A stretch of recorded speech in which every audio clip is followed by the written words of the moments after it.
होता है सब माने समान, विधान माने कानून, जो सबको हक अधिकार दिया वो संविधान कहा जाता है। समानता का अधिकार दिया वही संविधान, जिसके बदौलत उन्होंने बाबा साहब का, आज थोड़ा समय 1-2 मिनट में समय लूँगा, 14 अप्रैल 1891 ईस्वी में मऊ छावनी में उनका जन्म हुआ था।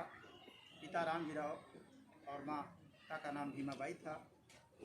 जब उनको पढ़ने लिखने का मौका मिला तो वहाँ नाम नहीं लिखा जाता था। बड़ी मुश्किल से उनके जो अंग्रेज जो सूबेदार थे, अंग्रेज से सिफारिश किया, फिर भी वहाँ जो स्कूल में जो मास्टर था वो नहीं लिख रहा था। एक कागज़ में लिख करके ऐसे कहा ठीक है नाम लिख जाएगा। फिर उनको विश्वास नहीं हुआ रामजी राव को, उनके पिताजी को। उन्होंने कहा कि सर आप देख लीजिए। उन्होंने देखा तो वो हकीकत में एक रफली था, एक कागज़ में लिख करके, कागज़ में नहीं लिखा जाता है, एक रजिस्टर में लिखा जाता है नाम। बड़े मुश्किल से नाम उनको लिखा तो खुद अंग्रेज ने खुद रजिस्टर ले करके बाबा साहब का नाम लिखा था और वहीं से उनकी शुरुआत होती है। डॉक्टर भीमराव अम्बेडकर पढ़ने में इतने अव्वल थे कि जो 8 साल में जो पढ़ाई होती थी वो 4 साल में वो पढ़ करके उन्होंने हासिल किया था।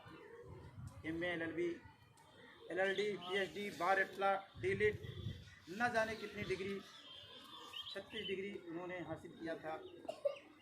और उन्होंने जब हमारा देश गुलाम था, अंग्रेज़ों के अधीन था, उस समय भी बाबा साहब को मौका मिला तो भारत का संविधान लिखने का 2 साल 11 महीने 18 दिन, यानी 12 दिन कम 3 साल बाबा साहब ने संविधान को लिखा था।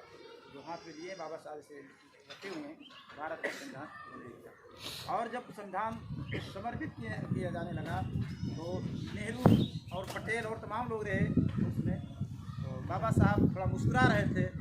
तो पूछा गया कि आखिर आप इतना मुस्कुरा के इतने खुश क्यों हैं? तो उन्होंने कहा, बाबा साहब ने कहा कि जो कुछ